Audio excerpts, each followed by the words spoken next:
Yesterday, December 7th, 1941, a day which will live in infamy. The United States of America was suddenly and deliberately attacked by naval and air forces of the Empire of Japan. The United States was at peace with that nation, and at the solicitation of Japan was still in conversation with its government and its emperor, looking toward the maintenance of peace in the Pacific. Indeed, 1 hour after Japanese air squadrons had commenced bombing in the American island of Oahu, the Japanese ambassador to the United States and his colleagues delivered to our Secretary of State a formal reply to a recent American message. And while this reply stated that it seemed useless to continue the existing diplomatic negotiations, it contained no threat or hint of war or of our armed attack. It will be recorded that the distance of Hawaii from Japan makes it obvious that the attack was deliberately planned many days or even weeks ago. During the intervening time, the Japanese government has deliberately sought to deceive the United States by false statements and expressions of hope for continued peace.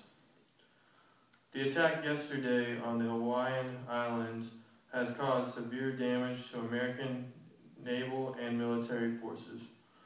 I regret to tell that very many American lives have been lost. In addition, American ships have been reported torpedoed on the high seas between San Francisco and Honolulu.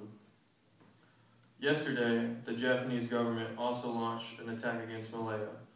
Last night, Japanese forces attacked Hong Kong. Last night, Japanese forces attacked Guam.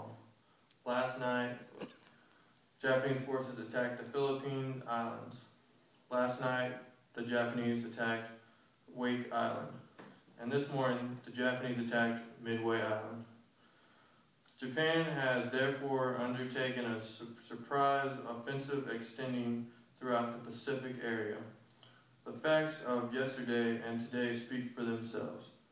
The people of the United States have already formed their opinions and well understand the implications to the very life and safety of our nation. As Commander-in-Chief of the Army and Navy, I have directed that all measures be taken for our defense. But always will our whole nation remember the character of the onslaught against us.